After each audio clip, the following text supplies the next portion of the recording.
Get your running shoes on. It's time to run or walk for a cause that matters. Join Gilda's Run Walk Sunday, October 5th in Middleton to support local families facing cancer.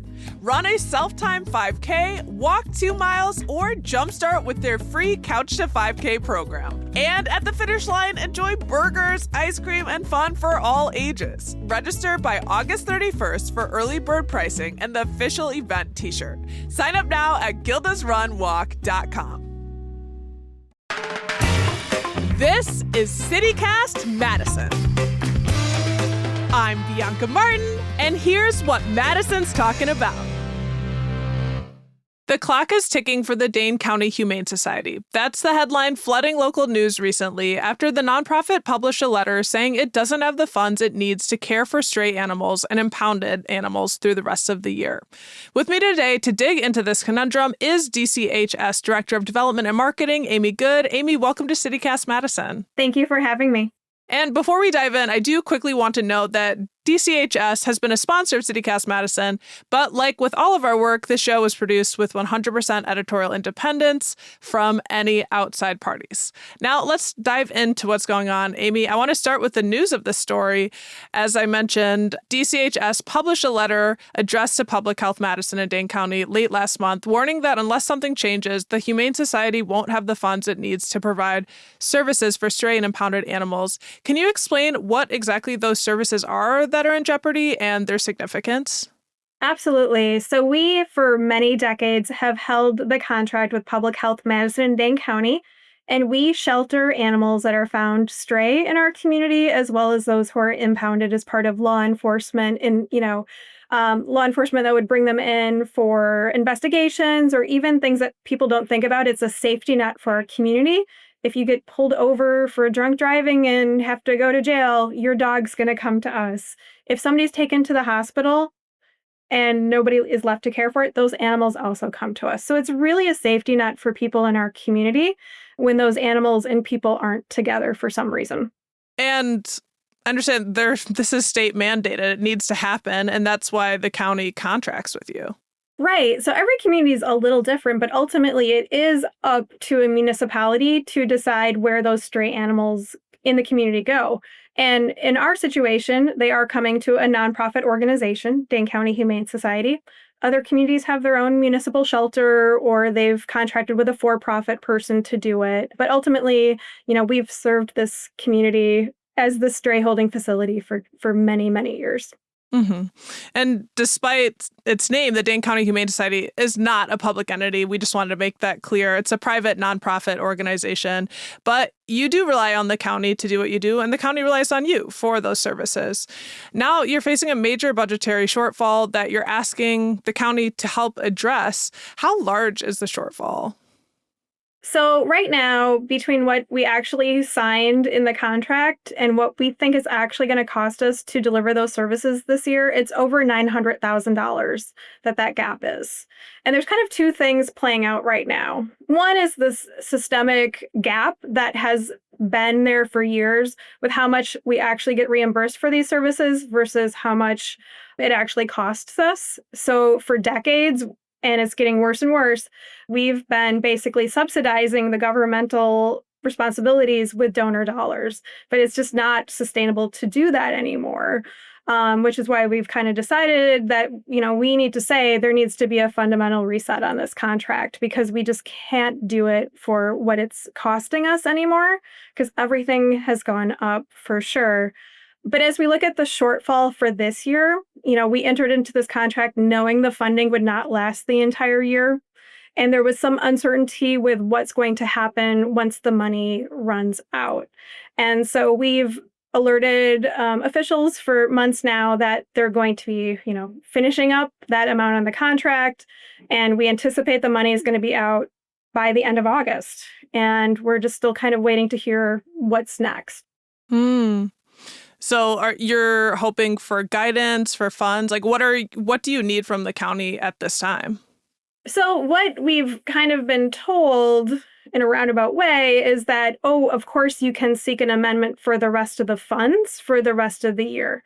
And we're still waiting to actually get confirmation that that's something that's going to happen or what that timeline is so we can make sure there's not a disruption in services to our community. Mm-hmm.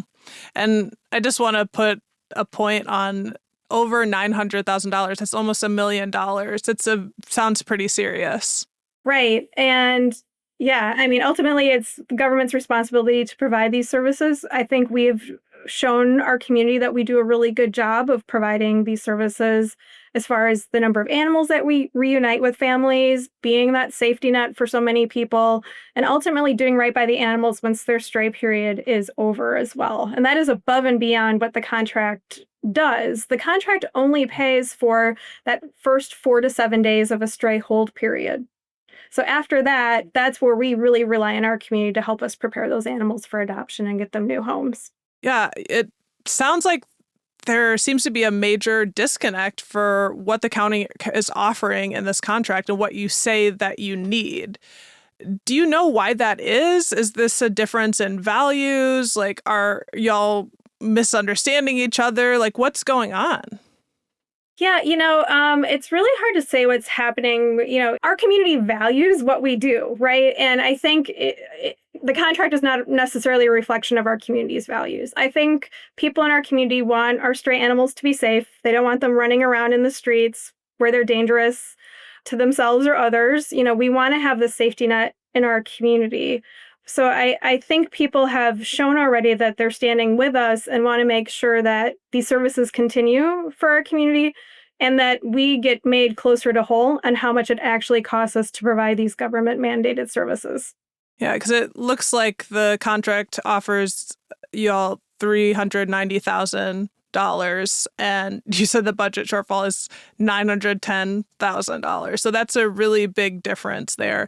We did reach out to Public Health Madison and Dane County about this issue to get a statement.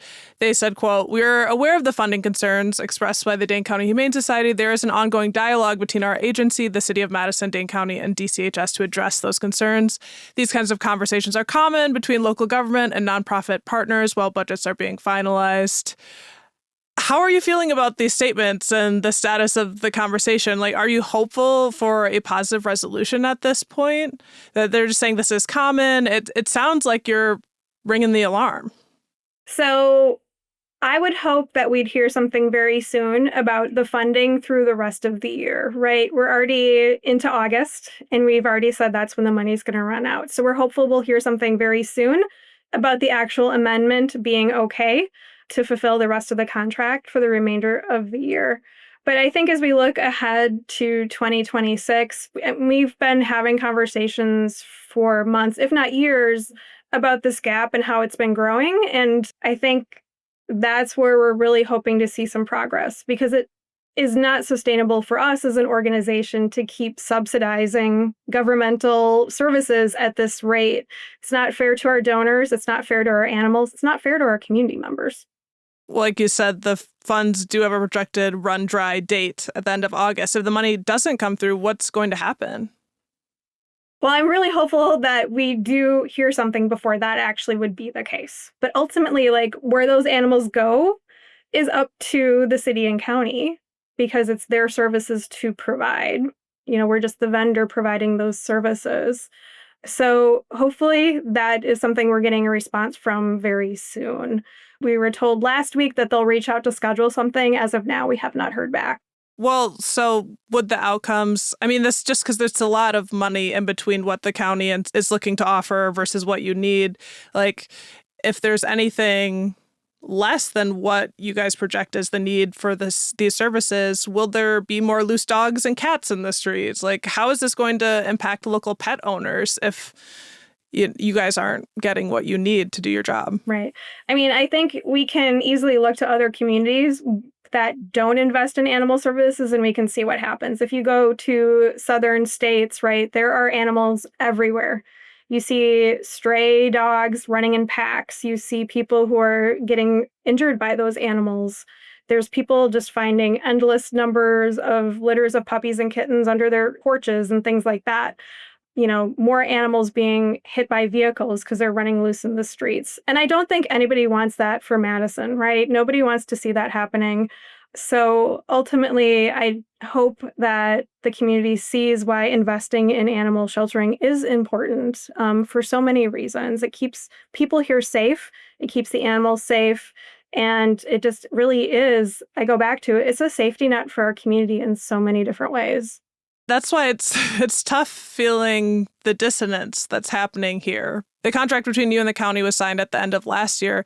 Did y'all at DCHS put out warnings then that the funds weren't enough? Like, how it feels like it's coming up on the 11th hour. Right. When we signed that contract last year, we did warn them already that there was no way that money was going to last through the entire calendar year. We went into that contract knowing that situation, and they said they would have to figure something out.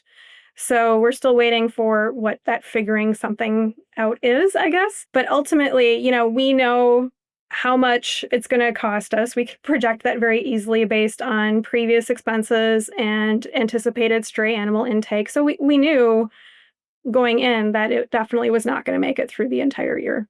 Is it because it's been a big year for stray and impounded animal intake? Like, has something changed, or has this just been a trickling issue that has been pushed down the line?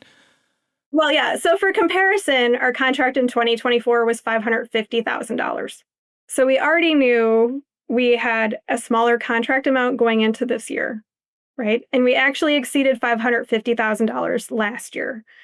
So it's pretty easy to estimate that $390,000 is not going to last as long as $550,000. And if that ran out last year, $390,000 was certainly going to run out this year before, we reached December. So, stray animals, I think our numbers are pretty comparable to previous years, but the big game changer this year has been the number of impounded animals. If we look at the number of impounds that have come in this year, it's like as many as the last 5 years combined. Wow. Yeah. It's really significant. And there's just been a lot of situations that, of course, we absolutely want law enforcement stepping in these cases, right?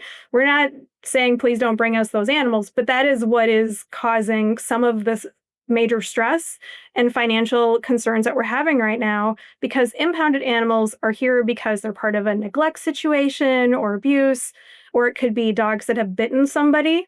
And those animals aren't just staying for a 4 to 7 day stray hold period. They're staying with us sometimes 2, 3, or even 4 months. So they are having really long stays with us. So that costs a lot more money and a lot more staff resources for us to keep those animals, safe and keep our people safe when they're handling some of those more dangerous animals too.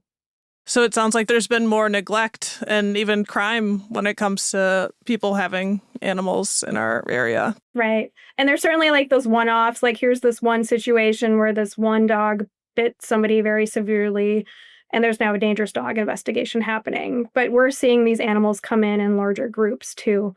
We've had groups of, more like 10 to 15 animals coming in where they're staying for an extended period of time.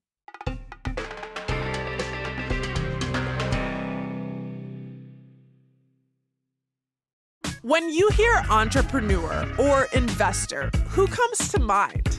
If it's not someone who looks like the fleece-vested bros or sitting in the Shark Tank chairs, that's the problem. At Doyen, they champion women and marginalized gender individuals building audacious businesses and supporting investing in the future of innovation. Doyen supports the whole person, professionally and personally, because building a business shouldn't mean sacrificing who you are. Whether you're just starting out, scaling fast, planning your exit, or want to learn how to invest in the next big thing, they've got your back. They're a nonprofit with virtual programs and ongoing opportunities available year-round. Visit www.doyengroup.org to get involved. Let's build an entrepreneurial ecosystem that reflects all of us. Remember that amazing little cafe you discovered last summer with the perfect latte and crazy view? Or that sweet hiking spot your friend told you about, but you can't remember the name? With Overlook Maps, special places never get lost again. Create personal lists of places you've been and want to go. Build your must-visit list for your next vacation, your foodie favorites for date nights, or your weekend getaways when you need to escape. Share your favorite hidden gems with friends and family. Let them discover that incredible barbecue joint you found, or that scenic overlook that takes your breath away. Or keep your secret spots completely private. Planning a trip with friends? Create a shared list where everyone can add their ideas. Visiting a new city? Check out lists from locals who know the real gems, not just the tourist traps. And here's the best part. No ads cluttering your lists. No one selling your data to advertisers. Just your personal collection of amazing places organized exactly how you want them. Overlook Maps, collect, organize, and share the places that matter to you. Download free at overlookmaps.com and check out overlookmaps.com/Madison to see some of our lists and great spots on a map and in your pocket. Your places, your way. I want to take a step back and talk about DCHS as a whole. I did see in recent reporting out of the Cap Times, the county exec's office said, quote, "It is important to understand that this is a public health contract, not a contract to fund the full scope of services the organization provides." Wanted to kind of understand that a little bit better and understand what you all do as an operation. I don't know if you have a response to that sentiment. And then I want to ask about what the organization does more broadly. Sure. Sheltering the stray animals is a very small portion of what we do. And nowhere have we ever asked for them to fund things beyond the contract. So our entire budget is almost $8 million. So obviously, as we're just asking to be made whole on what it actually costs us for the stray services, that's certainly not everything that we do. We're just asking to get reimbursed for the services we're actually providing. Yeah. So in addition, I know you guys offer adoption services, wildlife conservation, you support barnyard animals, and so much more. When we're looking at DCHS's finances, you said your operational budget is over $8 million. The county contract is about 5% of the actual revenue you get. So does the rest of the money just come from the community to fill in the gap? Right. We are definitely a community-funded nonprofit. So between donations of both items and monetary donations, as we look at our thrift stores bringing in revenue, but really ultimately it does come down to our community is supporting us big time. Well, so the financial aid is huge. And as you've already started to share, this year has been really big for the Humane Societies here, but across the country, as well as here in Wisconsin. I've read multiple stories about centers essentially bursting at the seams with animals. And, looking at DCHS, y'all are even offering 50% off cat adoption fees for the first week of August and more deals throughout the month. Is this in part to make ends meet? What's going on here? And why also are shelters so crowded right now? Right. So shelters are in crisis mode right now just because primarily the increase in owner surrenders. And anytime there's a lot of economic uncertainty, that means more animals are coming into shelters. If people are losing their jobs and having to make really tough budget decisions, sometimes that means, unfortunately, they're not able to keep their animals anymore. So that's fairly common. The cost of everything to take care of those animals has gone up significantly. I think the stat is that vet costs have gone up 40% in the last year or two. That's pretty significant. The cost of pet food has gone up. All of those costs that, consumers are seeing as they're taking care of their pets. Of course, we're seeing that in the shelter too. So we look at all those owner surrenders coming in. There are shelters, that have actually closed to taking in more animals because they seriously do not have room for any more. And if they would take in more, they'd have to unfortunately euthanize for space. So they're just choosing not to take in more animals. But that also leaves people in a tough spot too. What do you do in that situation? So, and anytime you're seeing more owner surrenders coming in from the economy, that also means adoptions are usually slowing down around the same rate as well. Because people might not be thinking about adopting a pet right now because of those financial concerns. So we're definitely seeing kind of this uptick in intake at a time where the adoptions seem to be slowing down. Yeah, times are hard across the board, and I don't think that everyone is always thinking about what's going on with our humane society and our shelters, and that would be reflected in this space. But it certainly is happening. And I know that DCHS is kind of like a refuge for a lot of places. Like, y'all have taken animals in for years from overcrowded shelters across the country. Is that work now in jeopardy as well amid this funding crisis? So we've always really felt it important that if we have the capacity to take in more animals from other sources, we do. Because we do know that our community really embraces adoption, and we continue to see people coming to us for that. So if we believe we can find homes for animals from other shelters, we're going to bring those in. But it has slowed down.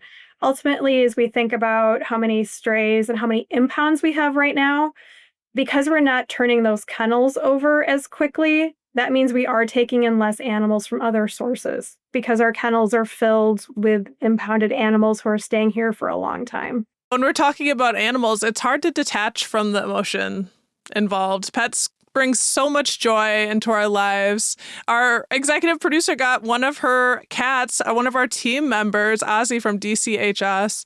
And I imagine this time there's also a lot of pain happening, just knowing that we can't save every animal. With all this budgetary pressure, how are you and the staff at the shelter holding up these days? It has been an incredibly tough year on our staff, right? And especially, I think, anytime you have all these impounded animals, the longer animals are here, the more our staff's going to get attached to those animals. And a lot of these animals that have come from some really difficult situations, right? Like if they're coming to us in very poor health or they've been abused, obviously, there's a lot of things our staff are doing to try to make them feel comfortable and heal some of those wounds, both, emotional and physical. And I think just seeing those animals just kind of waiting and waiting for things to happen in the court is always really, really tough. And of course, the budgetary pressure is always a challenge. Our folks are here because they care for animals, but ultimately there are community members as well, and they deserve to have a well-paying job, I think. And we're, unfortunately, as we advocate for living wages in other areas of our community, this is a place we definitely would like to be able to do better. But having these kind of funding gaps really makes that challenging. And I know that you take a lot of pride in your work, and I know other people who work with you and just incredible folks. So do we have a moment to just kind of hear what you're most proud about from the work that you all do? Even in the challenges, I imagine the mission is a form of fuel. It doesn't change or negate, but just a moment to talk about a light. Yeah. I mean, for me, I've been at DCHS now for 8 years, but animals have been a part of my life forever. And my first dog actually came from DCHS way back when I was 3 years old. But, I think until you work here, you don't really quite understand how much soul and how much people just pour into these animals, both our shelter staff and our volunteers. These are people that absolutely care so much. And, I am humbled that I get to work by these people every day, and they do some very, very tough things here. And it's tough work. People think we just play with puppies and kittens sometimes, and that is so far from the truth. It is hard, emotional work. And I think our staff, though, do an incredibly great job of providing wonderful services for our community and trying to do things from prevention and intervention to taking care of the animals that do reach us, as well as finding them great new homes. And I think we all cheer and get really attached to certain animals. And when they finally find their homes, especially if they've been with us for a long time or have overcome some challenge, we just take such joy in being a part of that journey. And knowing that animal is going to thrive in our community is just really special. Well, thank you for the work that you do, and thank you to all of your colleagues. If folks listening want to support your cause and even get involved with DCHS, how can they do that? Donations are always greatly appreciated. If you can adopt, now is a perfect time to do so. And just stay tuned, I guess, as far as all the advocacy goes and what we're going to need going forward as we look at the stray contract. Amy, thank you so much for your time. Thank you.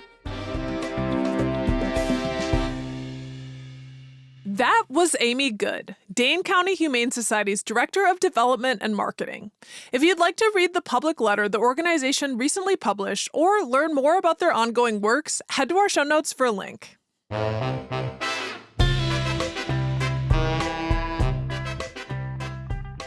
That's all for today, here on CityCast Madison. I'm Bianca Martin, your host. If you valued today's show, why not share this episode with a Madison pet owner? Don't forget, if you appreciate what you're hearing here, you can support this show and get perks by becoming a CityCast Madison neighbor at membership.citycast.fm. Also want to share, if you haven't heard, CityCast is expanding. Our company is coming to the Twin Cities, and there are multiple positions open. If you or someone you know might be interested in joining that team, go to citycast.fm to learn more. All right, we'll be back tomorrow morning with more stories from around the city. Until then, take very good care.